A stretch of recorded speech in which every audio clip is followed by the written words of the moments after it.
This is part 2 of the crawling video. Yeah, I got a nice shadow on it. So anyway, we got the 2 FMS power wagons, and we have the Team Associated truck, the Element RC Enduro 24, the Axial Bronco, Axial Gladiator Jeep, and the Axial Deadbolt. I think I went over most of the modifications on these on the last video. This one has the brass weights on the rear hub, and that's it. This one I've actually changed the tires on it. These are the Endura Mud Terrain MT crawler tires. These are 62 millimeters. Did have to kind of clean up the corner of this fender right here, get rid of the sharp edge because they were kind of snagging on it when it was turned hard. This one, the Associated truck, last video it had a Willis truck body on it. Now this is the stock body, but I bought it in clear and painted it myself. Sprayed some metal flake in it and then some mustard yellow. And the metal flake kind of looks weird though in it. Kind of wished I hadn't done the metal flake, but oh well. Then we have the Bronco, the Gladiator, and the Deadbolt. The Deadbolt, I think I went over all the modifications with it. The portal axles, the Endura motor, and that's for the most part it. And the Endura rock terrain crawler tires, 56 millimeter. The Jeep is still all stock except for the little D-rings on the front bumper. Did do headlights in it. These are the stock tires still on it, but I did, since the last video, I did put these on it, the Mickey Thompson tires on the offset wheels, and they do crawl a lot better, give it a little bit more width. But for this video we're going to go back with the stock wheels because that's the way I was going to compare it. So let me get set up and then we'll get started. Okay, first one is the Team Associated Enduro 24.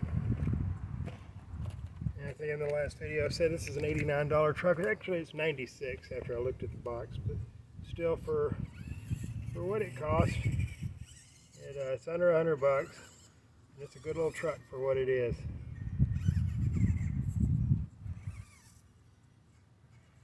Now getting it to crawl super slow takes a little bit of practice. It's a little touchy on the throttle.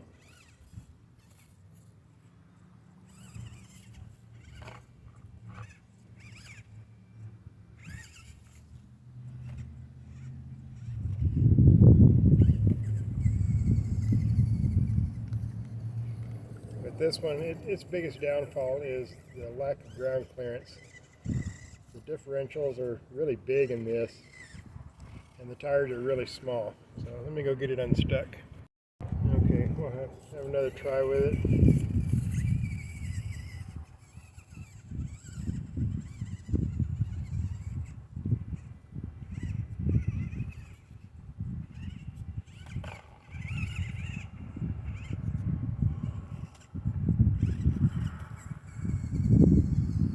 Alright, so it does good for what it is.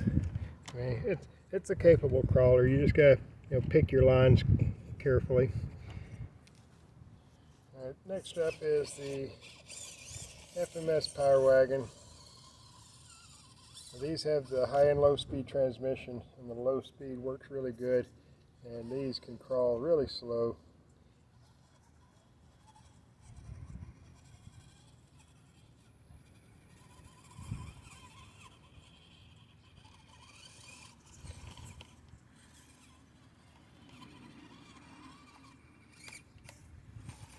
I'm going to have trouble getting through this spot. Alright, try it again.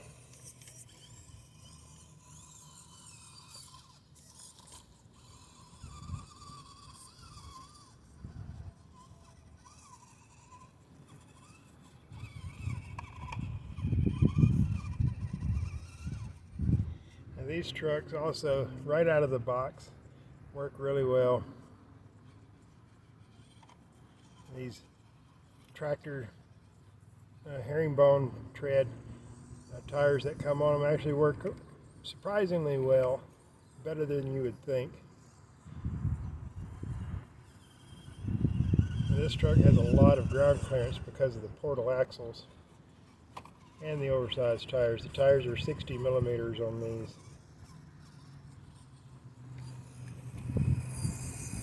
Okay, so there's that one.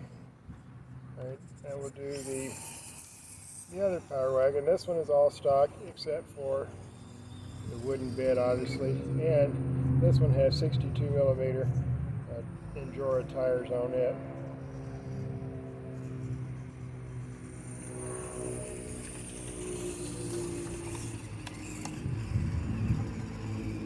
And these tires, they grip really good.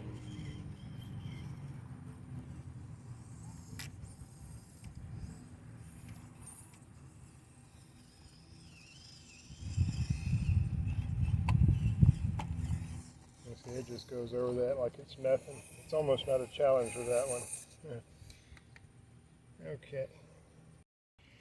Okay, next one is the Bronco. This one has Endura deep dish steel wheels and Endura.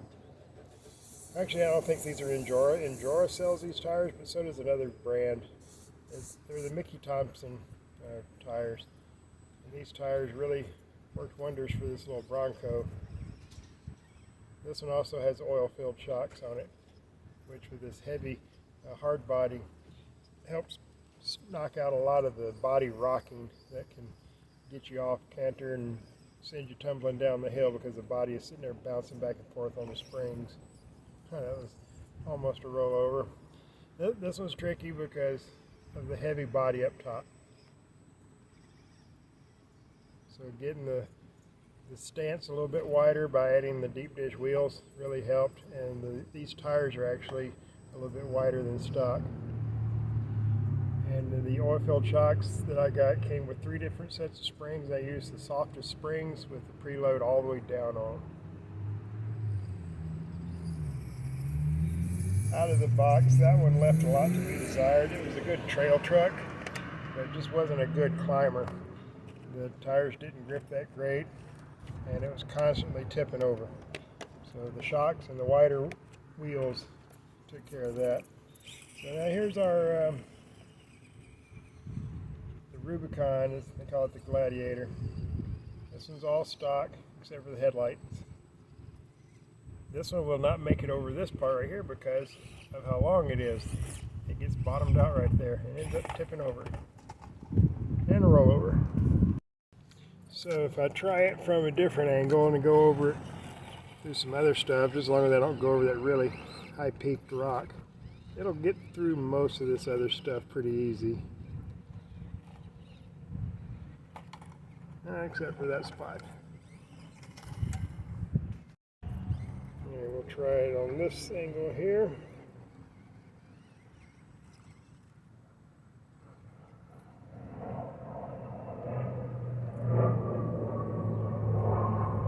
Sometimes just slow down a little bit and that'll stop the tip overs.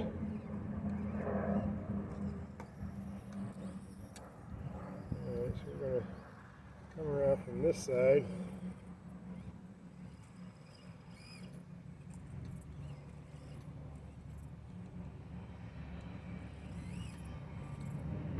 And these little tires just are not wanting to grip right there. I have been over that spot before, but most of the time it fusses and doesn't want to go over that.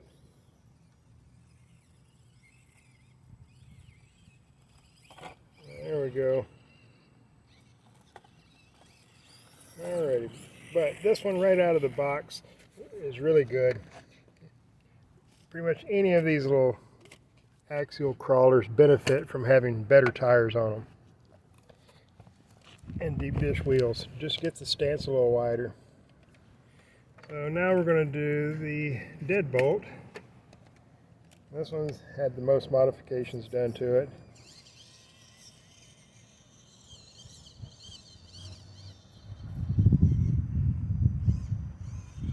And still, even with what I've done to this one, this is still a very mild truck compared to what most people do to theirs. I mean, this is just a few little bolt-on parts, and just to show that it doesn't take much to make these really good crawlers. They're already good crawlers right out of the box, but they can be better. Now the deadbolt, I noticed this one has the first generation radio with it. This one right here. And if you look at the speed controller in it, the receiver speed control unit is black. It's an axial, and that is the first generation. The Jeep and my Bronco both have a different radio, which is this one, and it has a blue sticker on the receiver that indicates it's a Horizon Hobby receiver. Now the case of the receiver is the same, the numbers on it are different, and the transmitter that comes with this one, it has 3 speeds selectable. It basically just limits the throttle, a low, medium, and a high, whereas the other transmitter does not have that. And I think that the newer ones have a better speed control portion of it. This one is kind of quirky right at low speed. You're pulling the trigger, and all of a sudden it just takes off, it lunges. Whereas the other ones, their slow speed creeping speeds are a lot better. So I've got a transmitter and a receiver ordered for this one, and I'm going to be switching that out as soon as it gets in, because I think that its slow speed crawling is going to get a lot better after I switch that out. And the transmitters and receivers are not interchangeable. If you have the old style with the 3-speed select on the transmitter, it is not compatible with the blue label receivers. They will not bind together.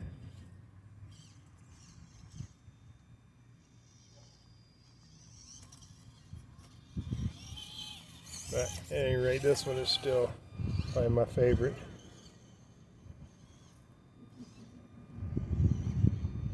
I still want the other deadbolt, the one that comes in the lima bean green color, and I like it just because it's different. I like that green color, so I want them both. But I don't think I'll do portal axles to the other one. The whole point of this one was to take the axial, which is a lot more durable than the FMS. As I pointed out in the previous video, the weak link in the FMS trucks is the pinion gear in the differentials, where these have metal worm gears and a brass ring gear in the diff. So these are a lot tougher. These are not as likely to break anything as the FMS truck is. So I wanted to make one of these climb just as good as the FMS truck.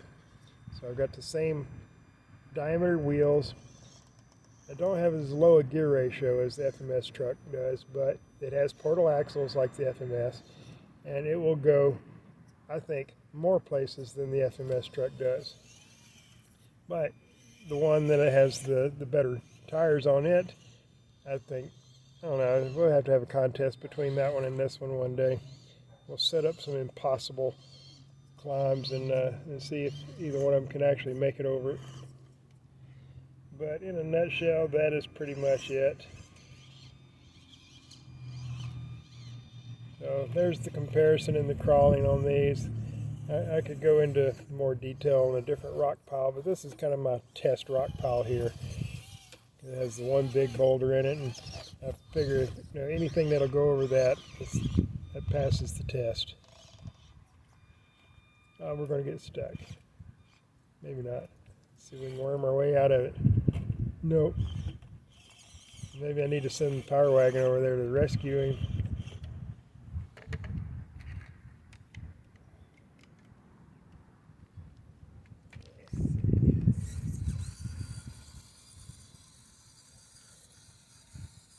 Oh, here comes the red power wagon. I don't know if we're going to be able to do anything from that angle. We're going to end up with 2 trucks stuck. Yep. All right, let's just get them all stuck. All right, well, anyway, that's it. I hope you enjoyed the video.